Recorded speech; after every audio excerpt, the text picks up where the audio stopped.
Few can fathom a teenager committing unspeakable horrors. Yet, in the annals of true crime, there are stories that defy belief, stories that chill the spine and haunt the mind.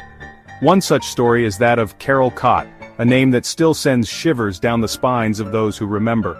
In the 1960s Poland, Karol Kot, just 19, became known as the Vampire of Krakow after a string of gruesome murders.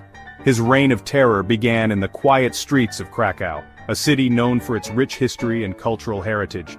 But beneath the surface of this picturesque city, a dark and sinister force was at work. A city steeped in history, Krakow found itself facing a new kind of monster, one born not of legend but of twisted flesh and blood. The foggy streets and historical landmarks, once symbols of pride and resilience, now seemed to harbor shadows of fear and dread. The eerie nighttime cityscape became a backdrop for Kot's malevolent deeds. Kot's crimes shocked this peaceful community. The news of his brutal acts spread like wildfire, leaving the residents in a state of disbelief and horror. People gathered in crowds, reading newspapers with headlines that screamed of the atrocities committed by this young man. The police, too, were baffled and overwhelmed by the sheer brutality of his actions. He shattered the illusion of safety in Krakow's ancient streets. The once bustling neighborhoods now seemed deserted as fear gripped the hearts of the residents. The old street lamps casting long shadows on the cobblestone streets seemed to whisper tales of terror and despair.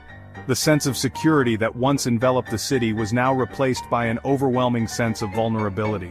Behind the Iron Curtain, fear took on a new face. In a time when the world was already divided by political tensions, the emergence of a homegrown monster like Karol Kot added a new layer of fear and uncertainty. The people of Krakow, already living under the watchful eyes of the communist regime, now had to contend with the terror that lurked within their own community. The fearful expressions on their faces told a story of a city grappling with an unimaginable nightmare. Communist Poland was a society grappling with its past, its people wary. News traveled slowly, often shrouded in rumor and speculation. This atmosphere of secrecy only amplified the terror Kot sowed. His victims, often chosen at random, became tragic symbols of a city held hostage by fear. Parents clutched their children closer. Whispers of Wampir followed Kot's every move, a chilling moniker that spoke to the brutality of his crimes. Kot favored Planty Park, a green ring encircling Krakow's Old Town. Once a place of tranquility, it became his hunting ground. The park's winding paths and dense foliage offered him cover, transforming this sanctuary into a killing field. His attacks were swift and brutal, characterized by a frenzied violence. Sharp instruments, often knives, became extensions of his rage. The victims, mostly women and elderly, bore the brunt of his savagery. Details of Kot's crimes spread through hushed whispers. People claimed to have seen a shadowy figure lurking in Planty Park. Each new attack brought fresh waves of terror, fueling the rumors and speculation. Some witnesses spoke of a young man, his face pale and gaunt, his eyes filled with a chilling emptiness. Others described a feeling of unease, a primal instinct to flee whenever Kot was near. The city held its breath, waiting for the next horrific discovery. Kot's crimes, though seemingly random, revealed a chilling pattern. Each act of violence was meticulously planned, executed with a precision that belied the apparent chaos. He was a predator, stalking his prey with an almost animalistic instinct, yet his methods were disturbingly human. The streets of Krakow, once bustling with life, became a hunting ground where fear reigned supreme. He often targeted vulnerable individuals, striking when they were alone and defenseless. His victims were chosen with care, often those who would not be missed immediately, ensuring he had ample time to carry out his gruesome deeds. The elderly, the young, the isolated, no one was safe from his malevolent gaze. The fear of the unknown gripped the city as whispers of the killer spread like wildfire. His attacks were marked by a chilling brutality, a need to inflict pain beyond what was necessary to kill. The scenes he left behind were not just of death, but of suffering, a testament to his twisted psyche. Bloodstains, broken bodies, and the silent screams of his victims painted a horrifying picture. Each crime scene was a macabre canvas, showcasing the depths of his depravity. The evidence of Kot's crimes sent chills down the spines of investigators. Seasoned detectives who had seen their fair share of horror were left shaken by the sheer savagery of his acts. The meticulous nature of his crime suggested a mind that was both brilliant and deeply disturbed. Each piece of evidence, each clue, brought them closer to understanding the monster they were dealing with, yet also further into the abyss of his madness. The Vampire of Krakow moniker took hold due to the nature of some of his attacks. The media, always eager for a sensational story, latched onto the idea of a modern-day vampire stalking the streets. Headlines screamed of a bloodthirsty fiend, and the public's imagination ran wild. The nickname, while sensational, captured the essence of the fear that gripped the city. It was a name that would forever be associated with terror and death. Witnesses described strange wounds on the victims, puncture marks on the neck, and drained bodies. These details only fueled the vampire legend, as people speculated about the true nature of the killer. Was he a man, or something more sinister? The puncture marks, in particular, became a focal point of the investigation, as forensic scientists struggled to explain their origin.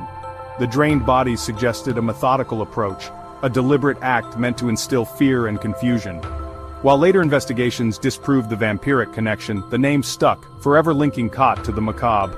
The truth, as it often is, was far more mundane yet no less terrifying. Kot was a man, driven by dark impulses and a desire to inflict pain. The vampire legend, while debunked, served as a grim reminder of the fear he instilled in the hearts of the people. His legacy, shrouded in darkness, remains a chilling chapter in the history of Krakow. Section 6. The walls close in, the investigation and closing net. As the body count rose, so did the pressure on the authorities. Krakow's citizens, living in fear, demanded justice. The police, initially slow to react, intensified their investigation. They increased patrols around Planty Park and other known haunts. They interviewed witnesses, piecing together a profile of the elusive killer. The net was closing in. Section 7. Captured, justice finds the Vampire of Krakow. In a twist of fate, it was a simple act of clumsiness that led to Kot's capture. After a failed attack, he left behind a vital piece of evidence, a blood-soaked handkerchief with his initials embroidered on it. The police finally had a name to put to the face terrorizing their city. They apprehended Kot at his home, a seemingly ordinary young man hiding a monstrous secret. Section 8.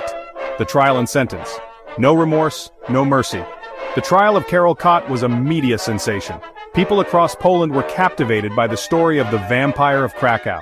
The prosecution presented a damning case, detailing the gruesome murders and presenting forensic evidence linking Kot to the crimes. Throughout the trial, Kot remained emotionless, showing no remorse for his actions. He was found guilty and sentenced to death, a punishment many felt was long overdue. Section 9. Scars on the city's soul. Krakow remembers. The shadow of Karol Kot, the Vampire of Krakow, continues to haunt the city. His reign of terror in the 1960s left an indelible mark on the collective memory of Krakow's residents. Kot's heinous acts, which included multiple murders and attacks, were driven by a chilling desire to instill fear and chaos. His presence was felt in the darkest corners of the city, where the mere mention of his name would send shivers down the spines of those who remembered his crimes. Even today, the stories of his malevolence are whispered among the older generations, a grim reminder of a time when the city was gripped by fear. Planty Park, once a place of peace and tranquility, is now a chilling reminder of the darkness that can lurk beneath the surface of any city. This park, with its lush greenery and serene pathways, was forever tainted by Kot's actions. It was here that some of his most brutal attacks took place, turning a beloved public space into a site of horror. The park's transformation from a haven of relaxation to a symbol of terror is a testament to the profound impact that one individual's evil can have on a community. Today, visitors to Planty Park can still feel the weight of its troubled history as they walk through the same paths that were once stained by violence. The city has worked hard to move on, to reclaim its sense of safety and security. Efforts have been made to restore the park to its former glory, and to ensure that such a dark chapter in the city's history is never repeated. Community initiatives, increased security measures, and public awareness campaigns have all played a role in helping Krakow heal from the scars left by Kot's crimes. The resilience of the city's residents is evident in their determination to create a safe and welcoming environment for future generations. Children now play in the parks, and families stroll through the streets, a sign that life has returned to normalcy, even if the memories of the past linger. But the memory of Kot's crimes serves as a stark reminder that even in the most beautiful and historic of places, evil can lurk in the shadows, forever changing the landscape of a city and its people. The picturesque streets and stunning architecture of Krakow stand in contrast to the dark history that lies beneath the surface. This juxtaposition serves as a powerful reminder of the duality of human nature and the importance of vigilance in preserving the safety and well-being of a community. As Krakow continues to grow and evolve, the lessons learned from this dark period in its history will remain a crucial part of its identity, shaping the way the city and its people move forward.